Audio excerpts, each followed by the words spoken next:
યાત્રાધામ દ્વારકામાં ફરી એકવાર દાદાનું બુલડોઝર ફરી વળ્યું છે। ચરકલાથી દ્વારકા જતા માર્ગ પર સરકારી જમીન પર કરાયેલા દબાણોને દૂર કરવામાં આવ્યા।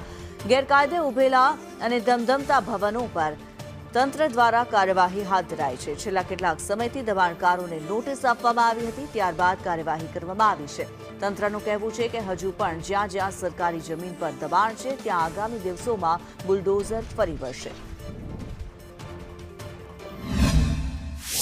દેવભૂમિ દ્વારકામાં દાદાનું બુલડોઝર છેલ્લા કેટલાય સમયથી યથાવત છે, ત્યારે આજે ફરી પાછું દ્વારકાના જે મુખ્ય વિસ્તાર ચરકલા રોડ છે, આ ચરકલા રોડ ઉપર સરકારી જમીનો ઉપર જે ગેરકાયદેસર ભવનો ભૂમાફિયાઓ દ્વારા ઊભા કરવામાં આવ્યા હતા અને આજે ત્યાં દાદાનું બુલડોઝર ફરી વળ્યું છે। આપ જોઈ શકો છો આ દ્રશ્યો કે દ્વારકાના ચરકલા રોડ વિસ્તારમાં જે લાખો અને કરોડોની જે જમીનો છે ત્યાં દબાણ કરી અને ભવનો જે યાત્રિકોને ઉતારવા માટેના બનાવવામાં આવ્યા હતા, ત્યાં દાદાનું હાલમાં બુલડોઝર ફરી વળ્યું છે અને કેટલાય આ જ વિસ્તારમાં કેટલાય એવા ભવનો ગેરકાયદેસર બનેલા છે જ્યાં ક્યાંક ને ક્યાંક હાલમાં આજરોજ દાદાનું બુલડોઝર ફરી વળશે। ચુસ્ત પોલીસ બંદોબસ્ત સાથે છે કે આજે આ દાદાનું બુલડોઝર ફરે છે અને કહી શકાય કે જે દ્વારકાના જે એસડીએમ છે જહાંબાજ અને ખાસ કરીને જે આપણે મામલતદાર સાહેબ છે ને તમામ જે રેવન્યુની ટીમ છે અહીં તૈનાત છે પોલીસ બંદોબસ્ત સાથે।